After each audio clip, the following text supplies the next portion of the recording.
Oh, we'll have to do it to you now. Happy New Year! yeah, that's it. Happy New Year! And cheers to you. We've all been celebrating our new mugs. There we go. Welcome everybody to the Detectorists on the Detectorists. And here we are today, and we are reviewing Series 1, Episode 6, the last episode in this current series. Yeah. It's titled Hole, and it aired on the 6th of November 2014. Myself and Karl are joined by the lovely Emma today as our guest co-host. How are you doing, Emma? Hello, good evening. Emma. I'm good, thanks. How is everyone else? Good. Very well, thank you. Yeah. Good. Ready to go. I can't believe we're already at the end of Series 1.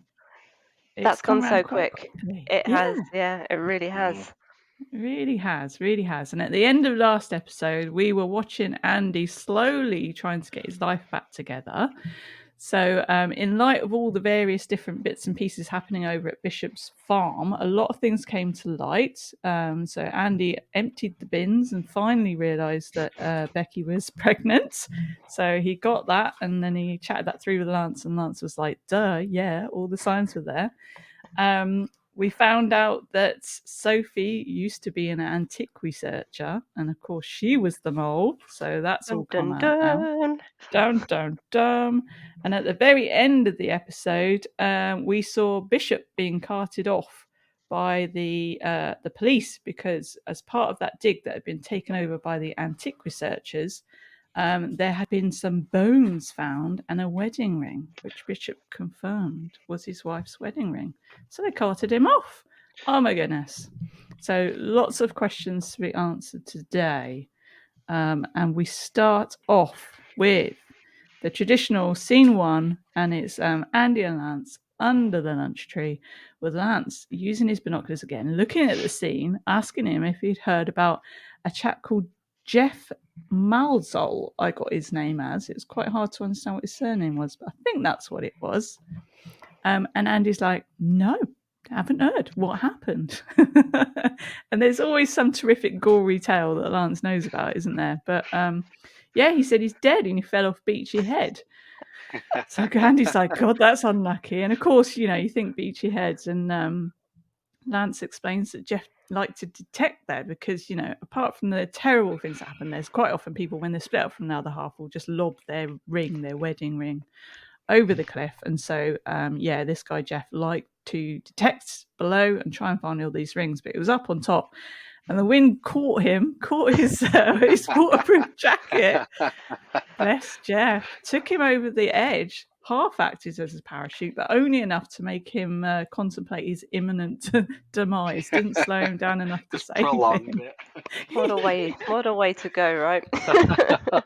What a way to go, yeah. So poor Jeff. So quite unbelievable. And then we cut, of course, the titles and our wonderful Detectorist song as the intro. And we're straight into scene 2, and Andy is digging.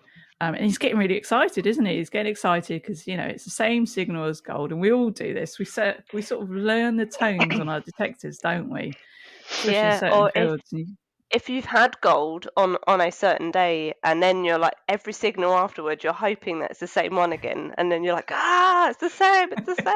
Or even like within the next few weeks, you still got that mindset on, like, you remember the number, you remember that sound, and you're like, it could be gold again. And it's like, it never is, but you don't know. The excitement is there. So he's digging down, and it's one of these ones where he's really digging down, isn't he? And Lance is like, no, leave it, mate. It's going to be junk. And he keeps on digging, and Andy is sort of angrily explaining that he went round to Becky's mum, and Becky wasn't there, and she'd gone out with some bloke from work called Gay Martin. Don't worry about that, mate. Lance is like, he doesn't seem like much of a threat to me. And then Lance starts getting excited, doesn't he? And he's like, I've seen a glint. I saw a glint. There's something there. And Andy's going into the side of the hole, to which he pulls out a coin and explains it's a £1 coin. And he's exasperated, isn't it? And Lance is like, what year? Yeah. It's the fact that it begins with, it's really deep. It's been there for ages. Yeah, exactly. It's so far down. So yeah, Lance is looking at it and Andy's like, what year is it? And Lance is like, this year. So how on earth did that end up down there? Pound coin all the way down, and it's this year as well. Hence why it's so shiny, I guess. And then that's it. Andy's done. He's like, I am done with it. I've got my gold. I am done. He just can't be bothered, can he? It's the straw that brought the camels back, I think. Or the pound. Absolutely. The pound. The pound that broke the detectorist spirit. So yeah, he gets up and he walks off, and Lance is calling after him, going, "Well, what about me?" And then Lance does the good and fair thing. He gets down on his knees and he fills in the big hole, doesn't he? Because all us detectorists have to make sure the holes are filled in.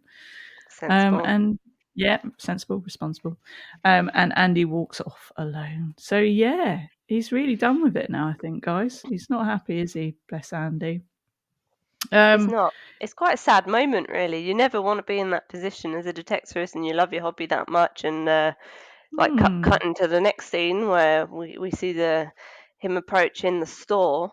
And what made me laugh about it's the electrical store, but on the top it's got, TVs, radios, metal detectors. And it's like, not sure an actual like an electrical store has metal detectors. Like it's not. It's getting popular, but it's still not that popular. Exactly. Like there's so many people around there that have given up their handing in their detectors. But yeah, he rocks up to the door, doesn't he? And you see in the window there's all these old detectors in there already.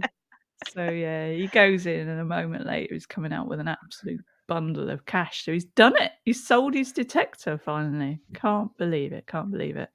But on that point, yeah, I've said on podcasts before that, if you're not feeling it, don't feel like you have to force yourself to go out, because you're just going to end up hating the hobby. You just got to make sure you're sort of in the right mindset, and don't force yourself to go out if you don't want to. Yeah. Because you don't want to lose that love, do you? You don't want detectorist drain. I don't know, what would you call it when you've got a syndrome where you're not loving your detecting? We can come up with something now. In podcasting world, when people get fed up with podcasting, it's called pod fade, apparently. Pod fade. Detectorist demise. That's something. Maybe we should put that out to our listeners. See if you can come up with the most inventive. I like that idea. Yeah. I'll put a poll out. What would you call it? Yeah. Well, one of the chaps that I detect with, when he hasn't found anything for some time, he just goes, "I've lost my mojo," and I'm not coming out this weekend. I've lost my mojo. Fair enough. Yeah, you need to recharge the mojo and the beans before you can go out again. I like that. So yeah, he sold his detector, and we go on to next scene where we're back with Lance, and Lance is sort of walking past Maggie's shop, and he sees the closing down sale sign, and he goes in, and Maggie is furiously packing up the shop, isn't she? She's making a good point of it to Lance as well, that she's packing up, and Lance is inquiring what's going on. She's like, "Well, I've got to close up. I haven't got the money." And you can see Lance is panicking a bit here, because their plan then is to move north, isn't it? Her and Tony are going to go away, and then of course Lance isn't going to have Maggie around anymore. So he's explaining, "I didn't say no. Maybe I can help with some of it." And Maggie again says she needs all of it. she's quite firm. Makes the point. Yeah, I need all of it. And then you hear Tony shouting out back, moaning about boxes being everywhere. And Tony comes in and starts chatting to Lance. And Tony sort of goes, "Well, you can save the shop, Lance." And Lance is like, "Oh, I don't know if I can do that." And Tony's like, "Well, you can with your windfall." He knows about the windfall. And at this point, for a moment, I wondered whether Sophie had been talking about town, because obviously he told Sophie in the last episode, didn't he, about his lottery win. But Tony explains, no, they've always known, because Maggie opened some letter or something. So they've known for ages, and he thought that Lance knew that they knew. And then, of course, he says those horrible words. "Why do you think she's so keen to keep you around?" And he just spells it out, doesn't he? And then that going back to the last episode when he gets called a certain name, that just kind of proves it all. He's so yeah. slimy. It just he's I've written in horrible, big isn't words here. Boo. Exactly. We don't like Tony. Mm. So yeah, it all just crashes down on Lance, doesn't it? Even though Andy had been pointing out that she's using him for ages, he always held out that bit of hope, didn't he? That perhaps they could rekindle it. Someday, yeah. I know that Yeah. it's kind of like it's reaffirmed in this episode, and it's something that Ross mentioned in the last episode when she asks about if he wants a cup of tea. And again, she forgets how many sugars he wants, and you can kind of see it in Lance's eyes at that point. It's like, yeah, I'm not doing it, and he just walks realised off. it's been taken for a mug. Yeah. Yeah, literally taken for a mug with an unknown quantity of sugar. Yeah. So he storms out of the shop, and you see him like walking off, and he's going away gutted, and you know his little broken heart. But at least he knows now, right? And hopefully he can move There's on. got to be a feeling of relief as well at that point. He I doesn't- felt proud he's for not- him. Yeah, he's not Yeah. chasing something anymore, is he? No. Yeah. No, exactly. Poor Lance. Anyway, Lance is now outside the metal detecting club, and there's a big old sign behind him. So they've moved forward with their plans after the amazing fleeces arrived and the club was kind of reborn in a way. They're going to have their amazing open day, and it says open day from 3 p.m. And he's phoning Andy to see if he's coming down, and questioning that he's not serious about giving up, is he? Little does Lance know, Andy's already gone and sold his detector. So he's asking him to give him a call because, you know, it can't be the same without having Andy around. And he wants him to be there at the opening day. And I love this. As you go in, Lance goes in, and there's a member of the detecting club at each of the different tables. And it slowly pans round, doesn't it, to see what's going on inside. Isn't it brilliant? Did you see how cheap the fleeces were? No, I didn't actually. $13.99. Yeah. Well cheap. I was like, that's a really good deal. I'd have one of those. Is that what prices were like back in 2014? Must have been, yeah. We're also beaten up by the current cost of living crisis. We can't imagine it. Yeah. So first of all, you see Hugh. Go on, Em. What were you going to say? Sorry, no. If you're going to elaborate on the table out a little bit more, I'll let you go first. All right, I'll just go run through who's sat where, and then we can go on the details. So Hugh is sat there, and he's there with his beloved shrapnel. He's got a bit of a thing for shrapnel, has Hugh, hasn't he?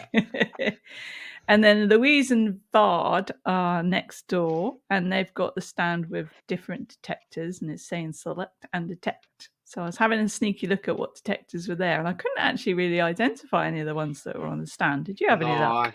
I couldn't know. I could only recognise one back from the shop when Andy sold his as well, and it was a Viking. Oh yes, that's the only one I recognised out of that lineup. Yeah, that's the only one. Was there a Garrett in the club? I don't know if I saw a yellow control box.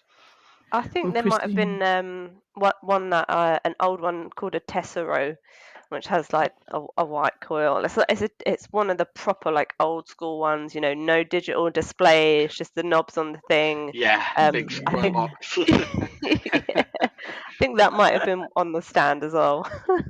God, they must have been heavy because they all had like C or D batteries in them or something as well, didn't they? It must have been tricky swinging them around.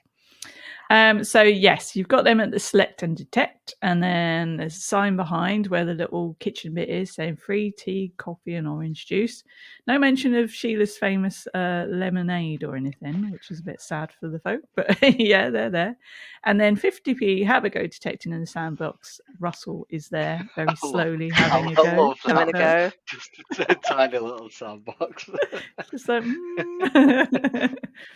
and then you got Terry sat at the world of coins and buttons table. But to the right of him, it isn't mentioned on the sign, but it looks like buckles or something going on there as well. It looks like there's three sets of things going on. Yeah. And then Lance has got ring pulls through the ages table. That's my favourite table. Yeah, and they're all looking a bit bored. So that's it. we're kind of at this point, I don't know if you were, but I was definitely wondering like where the lemonade stand was. I was thinking, Sheila might have Yeah. been able to flog a few lemonades or something. Exactly. Who knows what happens next? Yeah, exactly. So, Lance has got his ring pulls through the ages, and my follow-up question here is it actually? Can you actually detect, work out what ring pulls are? Did they used to write the brand name on the old ring pulls or something? Not the I modern don't ones, obviously. know. I've never seen anything on it. But saying that though, I've never really turned a ring pull over to have to have a look at the full thing. So maybe they used to. Maybe There's you can tell by the definitely shape of them as well. different styles of ring pull. Yeah. Like you back in the olden days, like the Victorian times, that era, the ring pulls were slightly different shapes to the ones you get now, and especially like when you're thinking of a ring pull off a Coke can or something, they wouldn't have had those back then. So yeah. Gonna have to investigate that. I'm sure a dear listener has got something there so we can ID our ring pulls. That would be excellent. Be a bit like, with the crotal belts, and you can ID them through the With loop the at the top. maker's marks. Yeah, the Yeah. maker's marks and all that. There must be something. I'm sure someone will tell us. It could be another Some do side have hobby. printed designs on them as well, or etched in designs. We're going into ring pulls here, but Oh. a lady posted into one of the groups that I was in, and she'd found a ring pull, obviously off a can or something, but on it had etched into it a palm tree. So everyone was trying to find the brand that it Wilt? related to. Was it It lilt? wasn't. Yeah. Everyone was like, it's Oh. a lilt or something tropical, but it was the wrong sort of like type of shape, and we were all looking at the cans and old cans, and we couldn't find anything. So I don't know whether she ever has, but if you're listening, like message in and let us know. Yeah. What would a ring pull with a palm tree on be? What other fruity ones were there? Lilt. Fanta. Yeah, little Fanta. Fanta, or it just Kiara. goes, yeah, Kiora or like Umbongo. Umbongo. Umbongo was in cartons though, wasn't it? And not Yeah. cans. Yeah. Oh, there you go. We've started something, haven't we? So yes, dear listener, let us know. That would be awesome.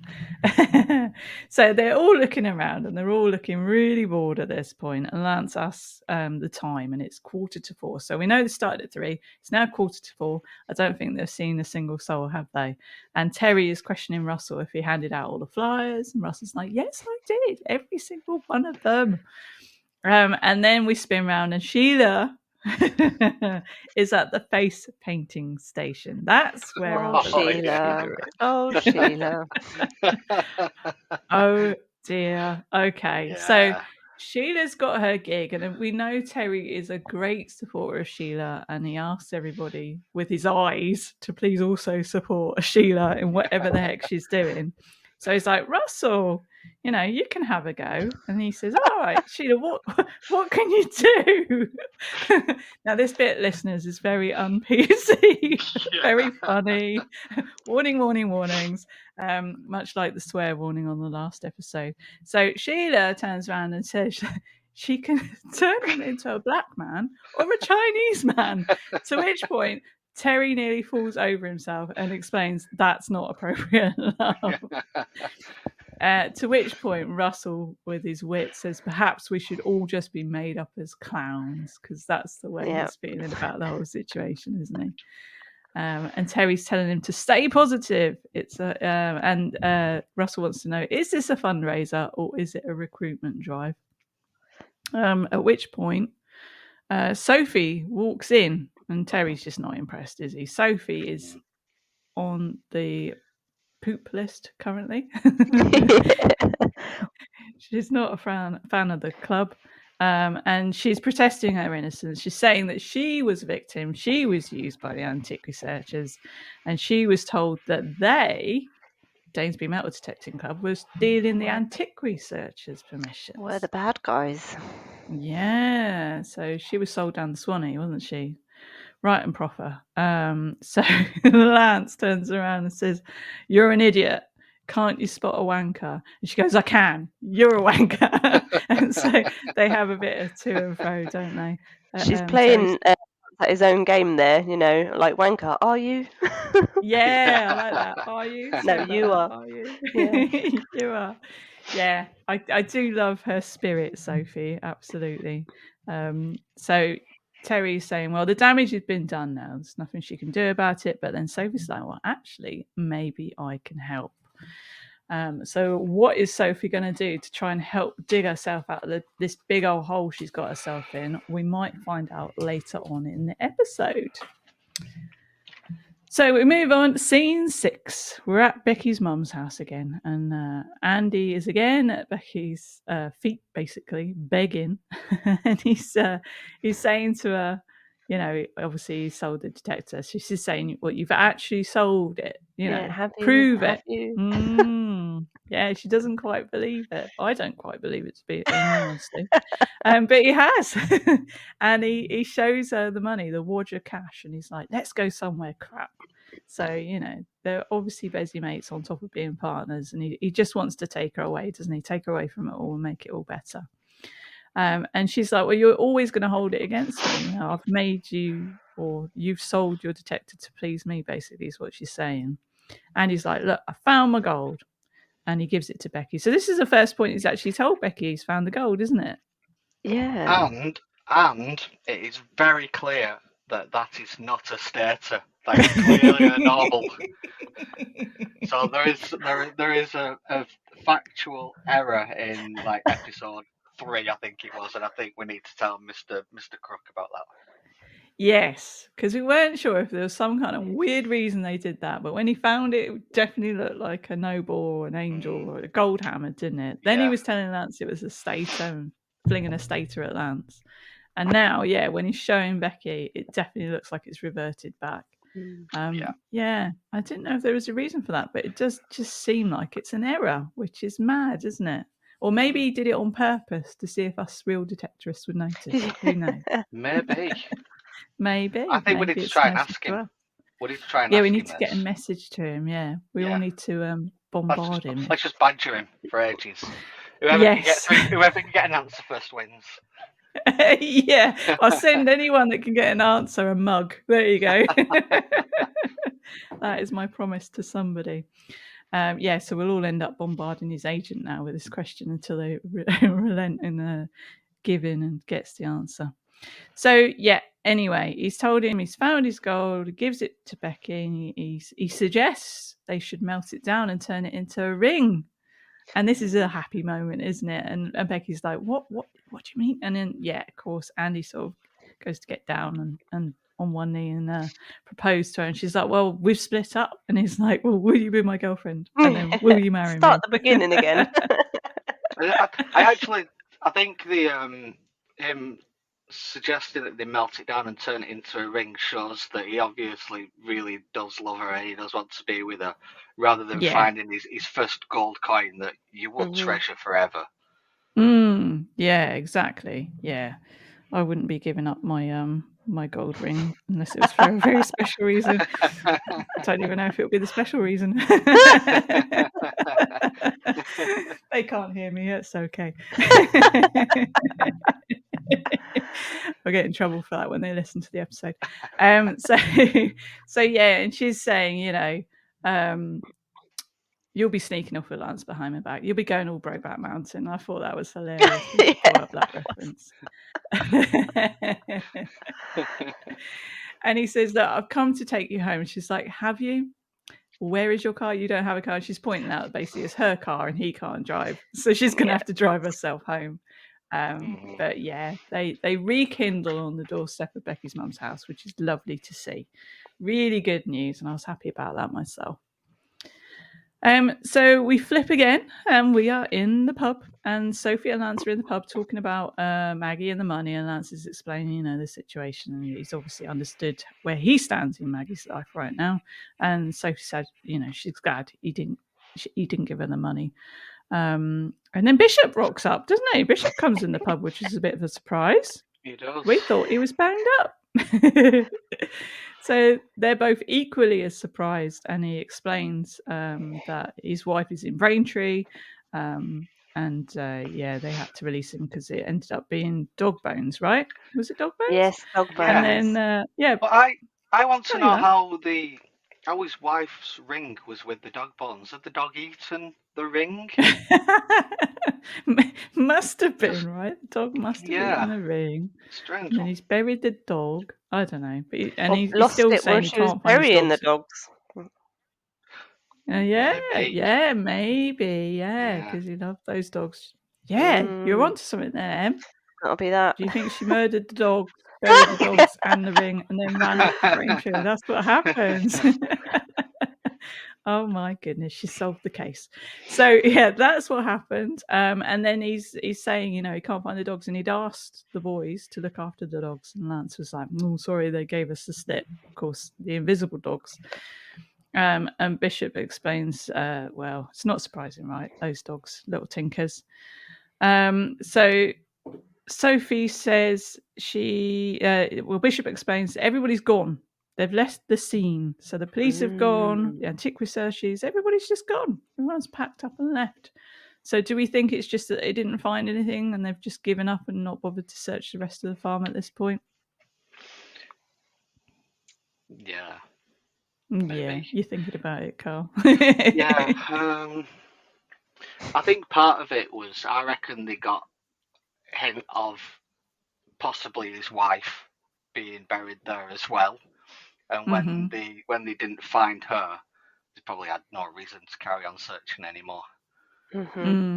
Yeah, and they were made to look a bit Case stupid, weren't they? closed. By the fact she was just Yeah, exactly. Close that one off. So he's indicating basically go down there. Lance is explaining that he's happy that they can go down there, and Sophie can't go. I like the way Bishop remembers and calls out. She Sophie. can't go. You can't go because you're one of the bad guys. Yeah. And Lance is like, no, that's water under the bridge. It's all sorted now. She's fine. And then Lance says, oh, hang on, what have I put here? Reminded me of what you call the Simon and Garfunkel dance. No, that's and then Bishop goes, no. Yeah, it's the best. This is the best thing. I love this bit because Bishop's like, you know who those guys remind me of? And Lance says, Simon and Garfunkel. Nope. It goes back, assholes. That just cracks me up so much. It's just how quick it is. Like Simon and Garfunkel, assholes. It's like, okay, I wasn't expecting that, but it's the punctuation on it again, isn't it? It's like we had the "See you next Tuesday" in the previous episode. It's just delivered with such good passion. Yeah, assholes. Really good line. Yeah, I do love that bit. So Andy and Becky are in the car. Becky's driving because we now know Andy can't drive, and Lance is phoning Andy, saying he's at the pub with Sophie and he has something to tell him. So Andy meekly asks Becky permission to stop at the Brewers because Lance has got something to tell him, and Becky's like, you've got something to tell him. You've quit detecting. And then Andy's very panically explaining, I need to do that gently. I need to tell him that in private. Let's wait a little bit. Yeah, it's like he's not like ready to commit 100% yet. You just can tell that. It's like, no, let's not tell my best friend yet. Yeah, he doesn't want to drop that on him, but he wants to find out what Lance has got to say. So Becky's sort of taking the piss out of him and says, you know, the famous line out of Brokeback Mountain where she goes, I wish I knew how to quit you. And he can't let Lance go yet. So that's another line from Brokeback Mountain. So it's all quite funny. And then we're back in the pub. Everyone's arrived, and Sophie is explaining how it's all happened. She reported the antique researchers for scattering the nails, and the DMDC is now officially affiliated with the museum, Lance is explaining. And so they're all good to go back onto the land. It's back on, he's saying. He's really excited, isn't he? Everyone's excited. Everyone wants to get down there. But Becky's like saying, well, she's being quite realistic, isn't she, in a classic way. And she's like, well, you want to go back there again to the same field again and find nothing again? And she gets to pull out her geography card, doesn't she? So she's talking about, you know, the burial and looking at the map and saying about where the highest peak is and where the burial would have been. And back in that time, those trees and the forest wouldn't have been there. And so she just sort of walks them through it. throwing the geography in Sophie's face a bit again at this point, because we know what happened in previous episodes, blows them all away with her knowledge and says, that field. And she literally puts her finger on the spot, doesn't she? She's like, that's where you want to go. Yeah. So that's really good. And it's funny that Lance, because he always likes to have the last word, he's trying to pick holes in her theory at this point, isn't he? He goes, oh, well. And he's like, yeah, actually, you're probably right. He's got nothing to say on it, has he? No. I think he's in disbelief that he didn't actually come up with that himself, but he didn't. Becky did. So Lance and Sophie run off because they're dead excited. See you down there in an hour. And then Lance has one of his famous sexist jokes as he runs out the door. Gotta be a first. Woman reads map. And it's that look that he gets as well. And Becky's just like... yeah, death stare. So Andy looks at Becky. One more time, Bex. He kind of begging at this point, is he? One more time. And she's like, well, you're going to find it more difficult this time. You've sold your detector. And Andy goes, oh, yeah. Crumbs Areno. He sold his detector. So Andy's got one place to go, and he's got to get back down Romford. What was it called? Romford Television and Radios and Metal Detectors, whatever it was called. And he runs down there, and there's not so many detectors in the window, is there? You see that as he runs in. And this is hilarious. We cut back, and everyone's met at the dig site. How can all... I just want to know, like, an episode ago, there were about 7 detectors in a line, and then he goes back and there's none left. So it must be quite popular around that area. It's a different store, actually. Is it? Yeah, so because I was comparing the shop fronts, and it's actually he doesn't go back to the one he sold it to. Why didn't he go back to the other one? Yeah, who knows? Because he knew they'd have got a decent detector then if he'd have gone back to that one. Yeah, even his own, possibly. It was not the same store. Well spotted, Emma. So do you reckon he's just run to the nearest then because he's really excited and just got whatever he can get his hands on? Maybe that's what it is. Toy store. So we're at the toy store. We're at the dig site, and Lance is asking again. Sorry, kids, close your ears. What the fuck is that? He's asking him, and Andy and Bex are kind of sat down cuddling, but Andy's clutching this teeny tiny kid's metal detector. And Lance is pointing out the Power Ranger stickers that were on the detector at the time. And Lance is saying, well, there's just no point with that. You're not going to do any good with that. But luckily he's brought a spare. And Andy gets all excited because you know what it's like. It's generally got a spare and it's generally something good. And Lance says, well, not for you. This is for Bex. He hands the detector to Bex. And she's got the detector. And it's at this point I noticed that detector he hands Bex is my first detector, my Amazon special that I got as my first detector on my birthday, which got me into detecting. It's exactly the same one. So Bex is clutching the detector, and Andy tests his detector, and the noise it comes out with is "It's morphing time." So anytime he's going to get any type of signal, it's just going to go, it's morphing time. So Becky looks sort of beyond them all and sees Paul and Phil. And she explains, who's this Simon and Garfunkel? Yeah. So immediately, that's what she thinks they look like without actually knowing who it is. And they immediately start taking the mickey out of Andy and his Fisher-Price My First Detector.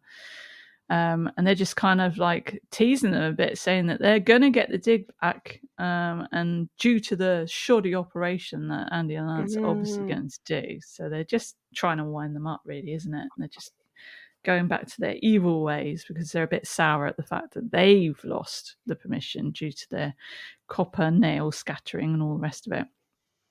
And then Bishop comes running up.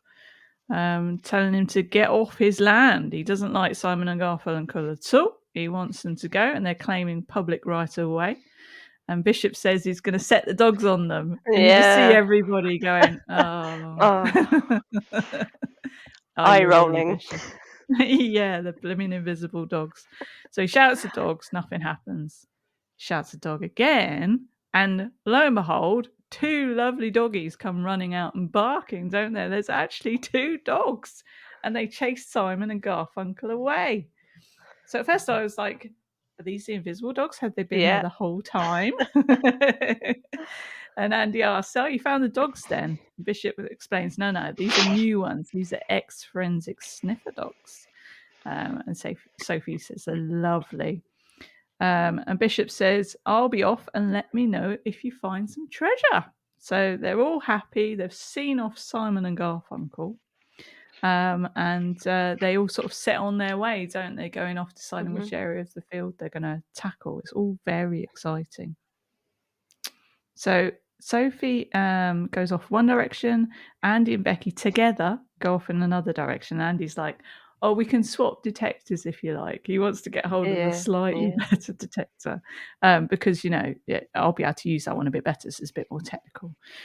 And Becky's like, no. She's like, but you might want to hold on to that detector, though. And he's like, oh, really? Because she doesn't know he knows. He's like, here comes the moment that she tells me. And she's like, yeah. And then he lets on that he knows. And she's like, how do you know? And he's like, Lance told me. But he also explains that he found the pregnancy test. So yeah, they sort of celebrate that moment together, don't they? And it is quite nice. So we've gone full circle now, haven't we? Like, gone round. Him and Lance are now busy mates again. They're back on the permission. Him and Becky are back together, and he finally knows about the pregnancy. So it's all happy days.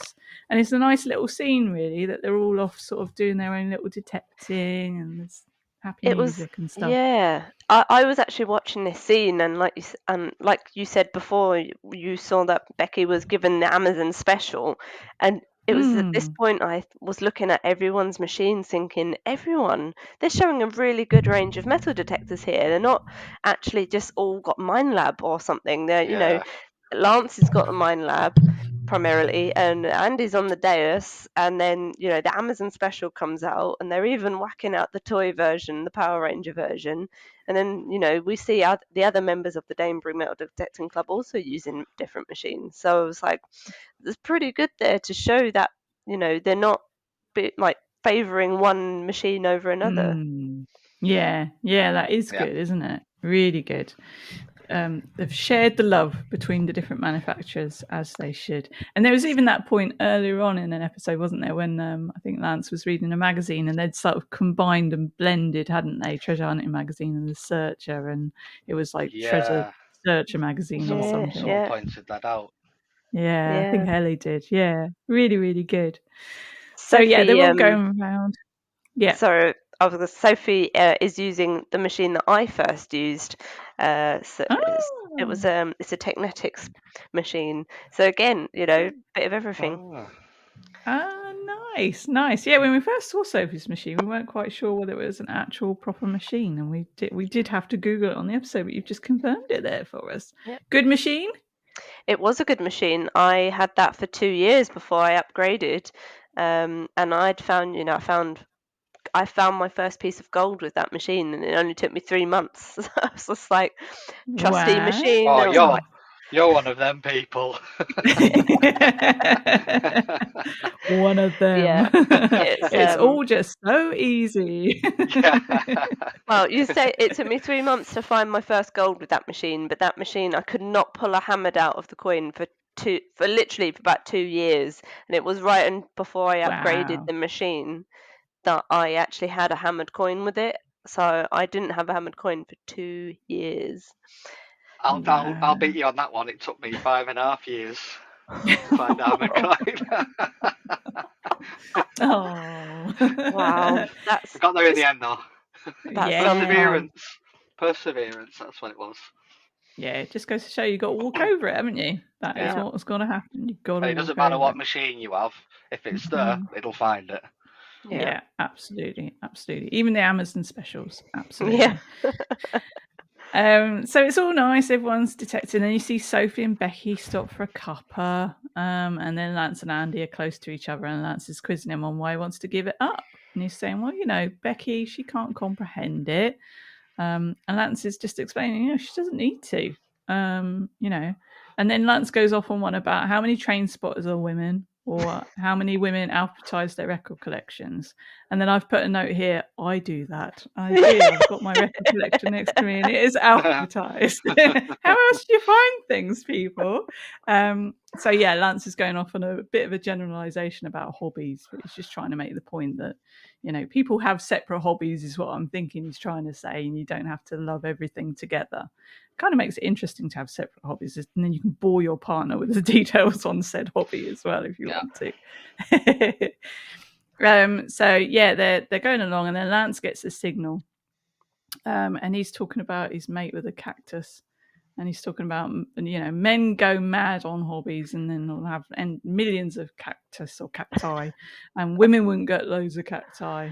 But again, that's generalization, because whenever I get into something, I really get into something, and I get all the gear, no idea, all that kind of stuff.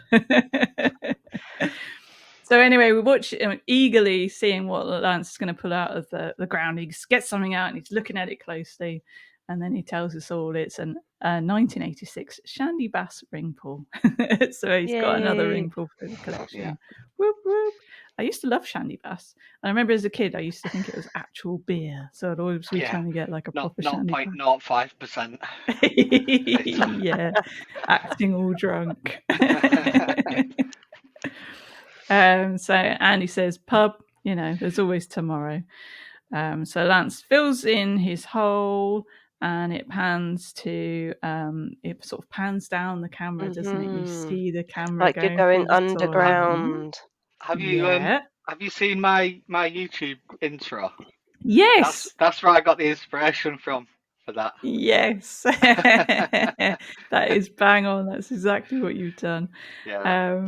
So yeah, it's I ripped it off completely. I'm not gonna lie. Why not? It's a good one. Imitation's highest form of flattery. Is that what they say? Exactly. Yeah. If you know, you know. That's what you can say to that one. So yeah, it pans down. You see all the different coins, don't you? It pans down and pans out a bit, and then you see the helmet and everything, and that's obviously the area where the burial is. I've put a note here in capital letters. Always check your holes. So when you go in and you get something, and you get your ring pull or shotty or whatever it is, and you're confused, that was a really good signal. How can it be? Always go over your hole again, because quite a lot of times it's something good, isn't there? That's exactly what I've written down. Didn't check your hole. Yeah. I mean, how many times, I think we spoke about it before, Em, on your episode on the main podcast, that you'll go over on a group dig and you'll get a signal where someone has obviously dug a hole and filled a hole, and then go in and actually find something. A lot of the time, though, it tends to be lazy people who don't take the crap away with them and just leave it in the hole and put it back on. Yeah. I'd say 90% of the time that is exactly what it is, but often if I get a little twitchy feeling, I'm like, I'm going to redig that, and I do. And like, especially if I know that I'm on a club dig and there's a lot of new people on there, because sometimes I'm like, they may not have a pinpointer, and it's easy to give up if you do not have a pinpointer. So listen up, people, get a pinpointer. But then I'm always like, they didn't find it. And so often it's like they've dug the plug, they've not found it, and they've put the plug back in. And so I go in, take the plug out, and then it's in the side of the wall. So they've completely missed it because they didn't have a pinpointer. Who's the Scottish detectorist? He always opens with the fields. Welcome to the fields of Perthshire. Yeah.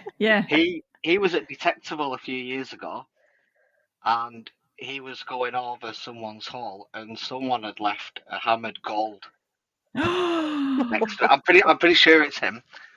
He found hammered gold over where someone had dug a hole, and they'd obviously, I don't know, they'd either left it. You wouldn't leave it there, surely, or they just completely missed it, and he found it. Oh my goodness! How gutted would you be? Gosh. Speechless. Speechless. But yeah, definitely. If you're a newbie and you're starting out and you're wondering, I'm going to do an episode on this and just sort of run through kit and the sort of basics you want. But a pinpointer is just so helpful, especially recently when the ground's been so like muddy and waterlogged, hasn't it? And you just can't find anything without a pinpointer. No. It's so sloppy, and then like if you're wearing thicker gloves for this time of year as well, and it's just you just can't pick anything up either. So it's like just get the pinpointer out there, and it's going to do the work for you. Yeah, absolutely. If you can't afford the mega pinpointers, again, my first pinpointer was it was an orange one, so it looked like a carrot, but Was it it the was GP pointer? yeah, that's what it. I had for my first one. Yeah, and that worked great. 20 That quid, worked I great. think it was. Yeah. Yeah, exactly. Yeah, So another get Amazon going with that. special. So Yes, there's always a will and a way. So yes, and so they've decided they're giving up. We've seen that he didn't check his hole, and it's all sitting there underneath, waiting to be discovered. But then the camera sort of pulls up and out, doesn't it? Almost like a drone shot. Yeah. As you see them walking away, and you see a lush green outline of a ship, don't you? In the field. So yeah, they've not obviously seen, so they don't have a drone, or they haven't been looking in the old Google Maps. That it's plain and obvious that is where the burial is. Burial, yeah. I think this is like the main key, like homage to the Sutton Hoo site, and it's all come together now because, like, even when Becky was telling the story of how they would get the boat up the river, that's exactly how it was done for the Sutton Hoo site, and also the Danebury Metal Detecting Club logo. It's got the mask on there from the Sutton Hoo site as well. So, and then now it's the ship burial at the top of the hill. Yeah. It's to me, I'm like, it's just a big nod to Sutton Hoo. Yeah, absolutely. Yeah, good points on that. Good points on that. So there you go. End of series 1. So we've seen it from on a high, and as the camera panned underground, there is gold in them there hills. So we're just going to have to excitedly wait and see what happens in series 2. But it was a nice way to wrap up the season. Everybody's sort of on a happy path now, aren't they? That's it. Like there was a nice scene like when Andy and Lance are walking, and you can see Sophie and Becky. It's like in the background talking, and it's like yeah, it's just nice. A full swing around 180 on that one. Yeah. They are friends, so that's kind of nice, isn't it? Yeah. So they're back together, everything's right and rosy, and we know the gold is there. So we need to come back for season 2, starting next week with our Ellie, to see whether Andy finds a better detector and continues detecting, and what's going to happen with that gold. So that's really exciting. Thank you, Emma. Thank you for coming on and being our wonderful co-host. I'm glad you had a good start to the year, and looking forward to getting you on in a few episodes' time. Make sure you keep up with us, and dear listener, we'll look forward to your opinions. What were we asking this week, Karl? I always forget what we're asking the viewers. Or the what do you call it? What ailment is when you're not finding anything as a detective. That's it. Yeah. You can come up with the most inventive name. Yeah, but we need can't something. Be asked. Yeah. Not pod fade, but whatever pod fade is for losing your mojo, as to M's buddy like in detecting delusion. Yeah. No fines fever, something like that. Oh dear, but brilliant. Thank you, Em. Thanks again, and we will see you very soon. And dear listener, we will see you again in a week's time, where we start season 2. Take care, everybody. Thank you. Bye. Bye. Bye.